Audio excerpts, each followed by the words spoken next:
Umbasa, and welcome back to Gone Hollow. This is episode 4, and I'm Ryan Stevens. I would like to thank Justin Spear for sharing the joys of the Rat Covenant with us. Today we are going to look at the things that are subtly weird about Dark Souls 2. And first off is probably the crappiest weapon in the game, the ladle. You get this from the young woman, who I forget her name, who is protecting the fire keepers in Things Betwixt.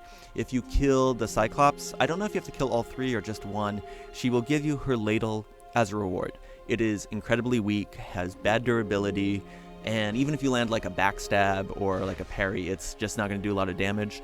If you want to mess around with Mundane Ascension, I guess it's one of the weapons that it works well with, but that's a much later game thing to check out.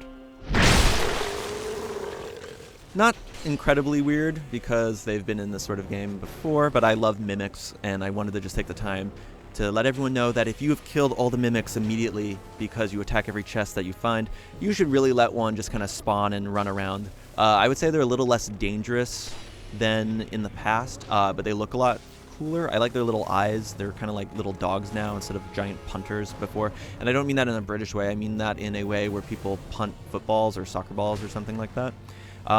And, you know, another old school trick that works on them is you can use Lloyd's Talisman to put them to sleep and then just grab their little goodies.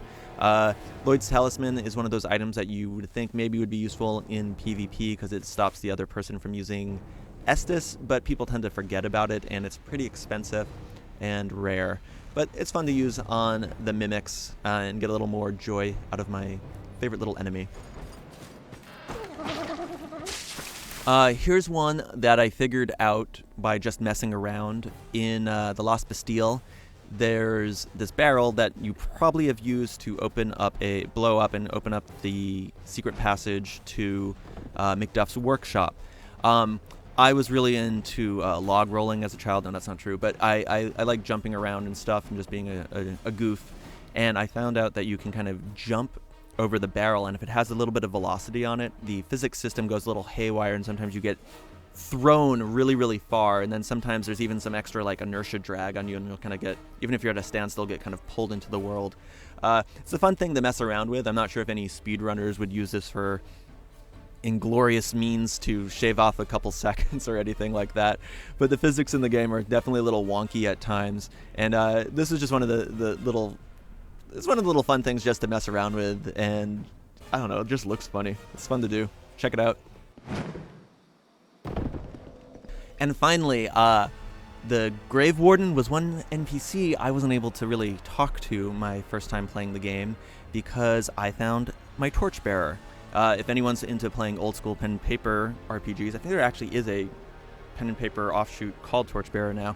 But, you know, if your DM, your dungeon master, was a stickler, you would have to make sure you had a torch in one hand and while you're fighting with your sword or your mace or whatever, and it'd be a big pain in the butt. So you'd hire an NPC to carry a torch when you went into a dungeon or a cave or something like that, and he was your torchbearer. You gave him, 2 pieces of silver or something like that. In the Undead Crypt, there is one of those tattooed undead hollows, and if you don't attack him, he won't attack you, and he's carrying a torch, and he will actually follow you like an obedient little dog through that area. But the troll here is in the next, it's only a couple a couple rooms, and then the next area has the Grave Warden, who says if you bring in light, you'll be damned or something like that, and he goes completely aggro. So you may want to kill the Torchbearer beforehand, but I thought it was a nice little touch. I know it's pretty easy to miss because you see an enemy and you try to kill him, and I just happened to realized he wasn't really aggro when I first played, and took him through, weaved him through the sorcerers and whatnot into the Grave Warden's room, and then aggroed him and all of his buddies and missed out on some stuff. But I thought that was the kind of weird little side things that make the game so interesting. May you find your peace one day. I wanted to talk about a special spear this week, but we're still having trouble unlocking its special potential, so we'll save that for another week. So, as usual, may your titanite always twinkle and your stones be silky smooth. Life is never easy, never fair. Even more so on this path you've chosen.